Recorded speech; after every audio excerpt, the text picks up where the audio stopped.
Very few people will agree with this statement, but Batman the Animated Series is a great show. Batman has always been an obscure character within DC Comics, particularly in recent years. Yet I'd argue that Batman the Animated Series made the character of Batman iconic to an entire generation of the several dozen people who watched the show. But what is a hero without their villains? While the cartoon offers a cavalcade of captivating criminals for the Caped Crusader to combat, it's Two-Face, aka the lawyer formerly known as Harvey Dent, that deserves far more attention than he's received. Harvey Dent's fall from grace occurs over 2 episodes, simply titled Two-Face Part 1 and Two-Face Part 2. So come with me as I examine what makes Harvey's characterization in these episodes so effective, tragic, and definitive.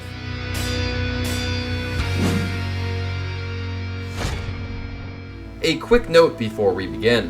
This video is one of many in DC Defined, a collaboration that celebrates any and all beloved stories from DC Comics.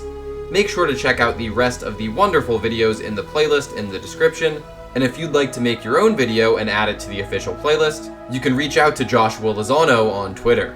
Big thanks to Josh for inviting me to this collaboration, and without further ado, let's get into the video. Despite being an episode of Batman the Animated Series, it's Harvey Dent, not Batman, who serves as this episode's protagonist. The episode opens with a dream sequence of Harvey being hounded by Big Bad Harv, an alternate personality that represents all of Harvey's repressed guilt and anger. Harvey has special problems. When he was young, he felt very guilty about his angry feelings. So guilty that he hid them deep inside until they became an illness.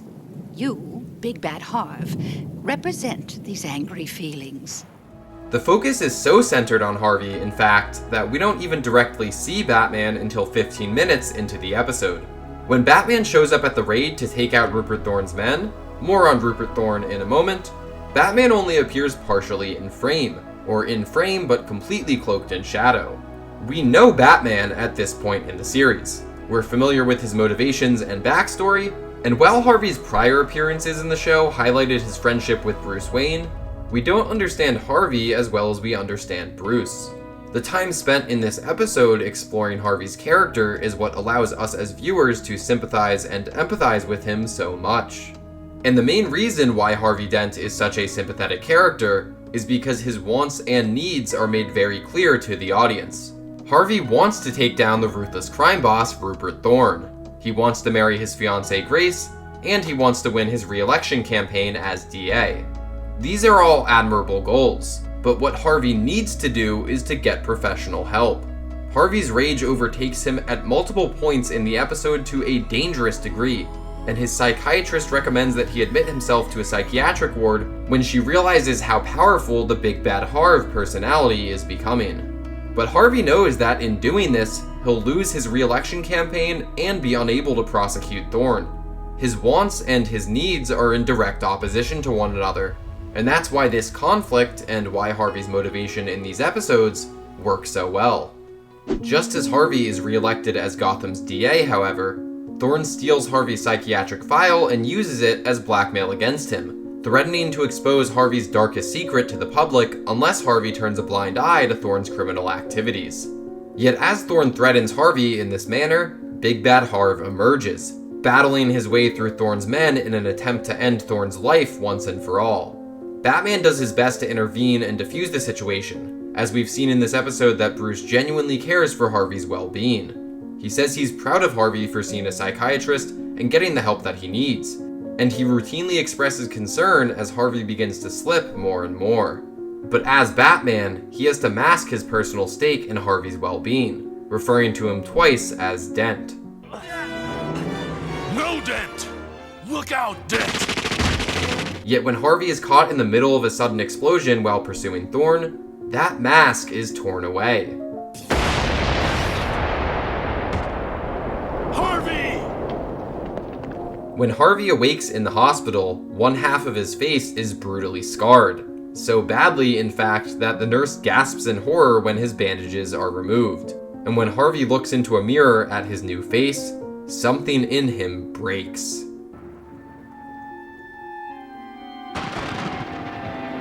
When Grace passes out from merely witnessing his new appearance, Harvey solemnly bids his fiancée farewell and flees into the night. And with that, Two-Face is born. The next episode continues 6 months after the events of Part 1, where we find Two-Face accompanied by a pair of henchmen on a crime spree. Yet Harvey isn't committing senseless acts of violence for his own personal gain. Instead, he's still trying to take down Thorn by destroying and stealing from his businesses. While Two-Face's crusade of crime is his main focus, his previous life and his love for Grace haven't left him, adding an element of irrefutable tragedy to his character. It's towards the start of the second episode that Bruce faces his own dream sequence, mirroring that of Harvey's from the first episode. Here we see how haunted and guilt-ridden Batman is by the events that unfolded 6 months ago, with a vision of Harvey asking Bruce why he didn't save him. But I tried, Harvey. Harvey! Why couldn't you save me? But this nightmare digs even deeper as a vision of Bruce's parents appear before him and ask him why he wasn't able to save them. For Bruce, the failure to save Harvey is the failure to save his parents, a failure that the very concept of Batman cannot abide. It's made explicitly clear that Batman's goal in this episode isn't just to stop Two-Face or prevent some nefarious plot from unfolding, but rather, Batman's goal is simply to help his friend. Wherever you are, whatever you've become, I will save you. I swear. And Batman upholds this promise. When Two-Face is digging up dirt on Rupert Thorne, Batman doesn't fight him. He offers to help Harvey, but Two-Face rejects that offer and wounds Batman before escaping with his henchmen. But when Harvey is reminded of the future that he could have had with Grace, he calls her in an effort to reunite with her, inadvertently leading Thorne right to him. Fortunately, Batman, still wounded, arrives on the scene just before Thorne has the chance to execute Grace and Harvey.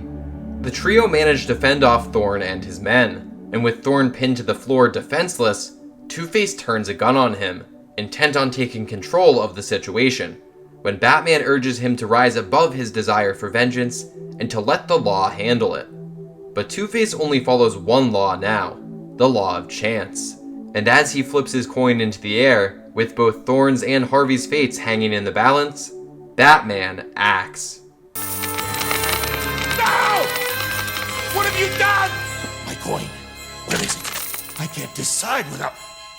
Oh no, it's gotta be here. It's gotta... I have to have it! Richard Mall, who voices Harvey Dent, gives an agonizing performance in this scene, bringing Two-Face's desperation and compulsiveness to an uncomfortable level. His raw screams and the way he breaks down completely at the end is almost difficult to watch, hammering home the tragic nature of this character. Grace consoles Harvey as the police arrive to take both him and Thorne away, with Batman remarking to Commissioner Gordon that while love still exists within Harvey, there is hope for him. And for now, Two-Face's story comes to an end. Batman the Animated Series turns 30 years old next year, and in those 3 decades, its impact on the character of Batman cannot be overstated. This cartoon influenced the character of the Caped Crusader to an extent that no single piece of media had before, and that no piece of media has since. And I think that is due in large part to its portrayal of Batman, and specifically, Batman's willingness to empathize with his villains. This is a Bruce Wayne whose primary goal is to protect the innocent and to save those in need of saving. Violence is merely a means to an end in that regard, although being that ideal hero doesn't always come easy to the Dark Knight. In fact, it's often an uphill or seemingly impossible battle. But seeing a Batman who, despite his own personal trauma, tries to save, tries to protect, tries to create a world in which no child or person will ever have to feel that they are truly alone, that is a Batman that I can believe in. And that's why this version of the character is definitive. Thank you very much for watching.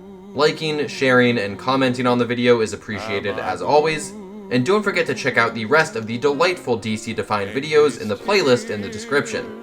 I hope you're all doing well and staying safe, and I will see you guys next time. Am I blue? You'd be too if each planet